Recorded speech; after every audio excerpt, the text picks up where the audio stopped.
Hi boys and girls, it's Miss Brooks.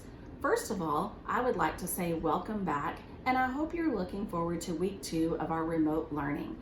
This week, each of the kindergarten teachers will be sharing a read aloud with you. And the book I chose to read with you is Eggbert, the Slightly Cracked Egg.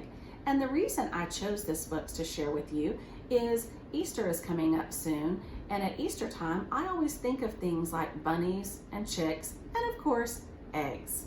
So as you look at the title, Eggbert, the Slightly Cracked Egg, what do you think the word slightly means? Take a minute to think about it. If you said just a little, that's a very good guess because Eggbert was just slightly cracked, which means just a little. Can you spot Eggbert on the cover?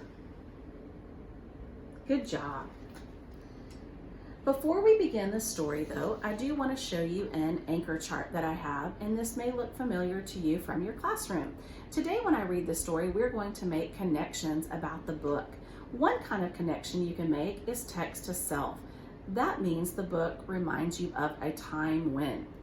Or you can make a text to world connection where it reminds you of something you've heard about. And the last one is a text to text connection, where it reminds you of maybe another book you have read or a character that is similar from a book that you have read. So as we read the story today, please think of those connections that you can make to the story. So if you're ready to begin, we will start.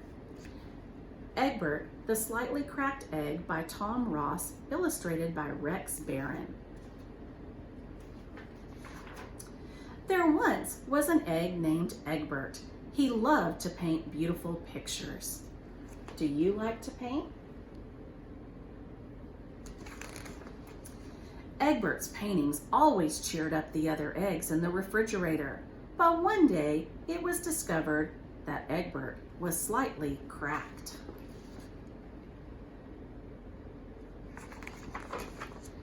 Eggs with cracked shells were not allowed to stay. Sadly, the other eggs told Eggbert he would have to leave. Eggbert waved goodbye to his old friends. He hunched his shoulders, what little shoulders he had, and pressed his shell together so that the crack almost disappeared.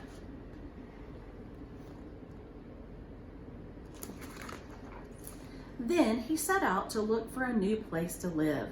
All the drawers had labels, but none of them was right for Eggbert. He knew he would have to look harder. There had to be some place where he would fit in.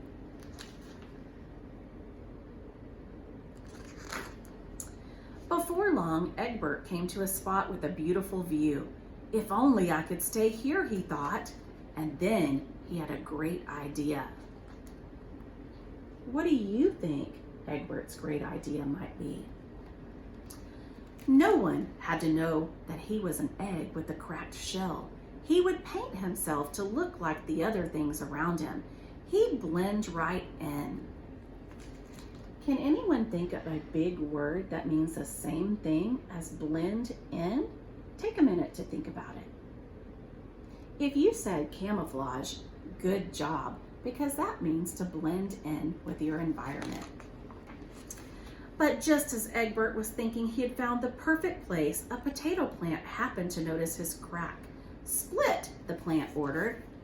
Eggbert tried not to be discouraged. Maybe I'll have better luck outdoors, he said to himself, and the only way down was to jump.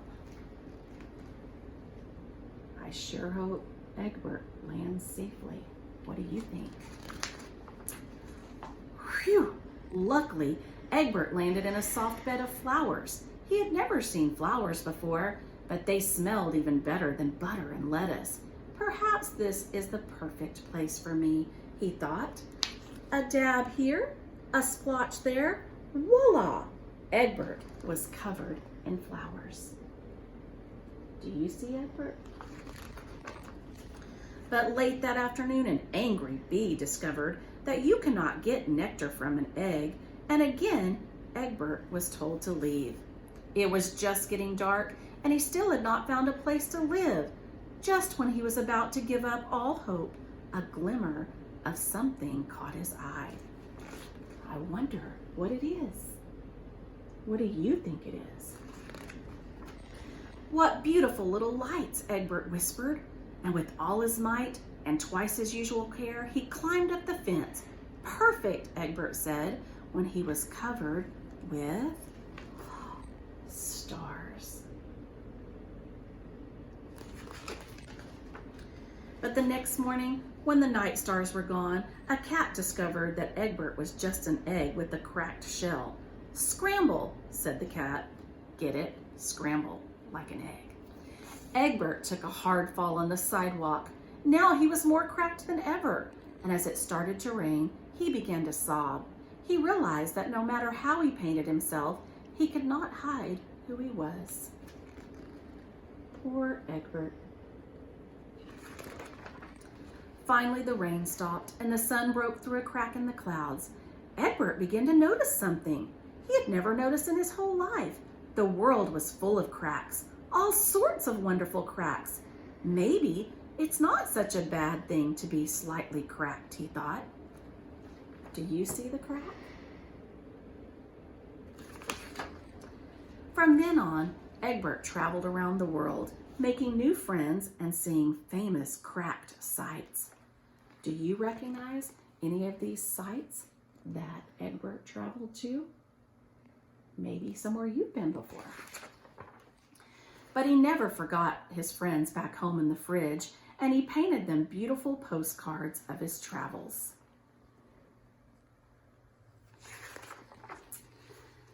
They were well and truly amazed, and they missed him, if the truth be told.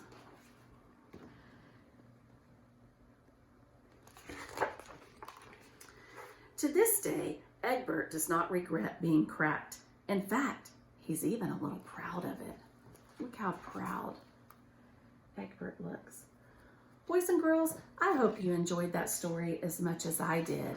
And after the story, I asked you to think about connections that you could make to the story. So I want you to take out your pencil or your paper or whatever you're going to write with, and I want you to draw and write about a connection that you made to the story about Eggbert, the slightly cracked egg. And then you may upload your picture and post it on Seesaw to your teacher, or you can email her a picture of your connection. And I wanted to share an example with you of a connection I made. I thought of the text to world connection because I've read and heard a lot about volcanoes. And I noticed that one of the sites that Edward visited had a volcano in it. And I've seen multiple volcanoes in Hawaii. So now it's your turn to make a connection to the book. Have a great day. See you next time. Bye.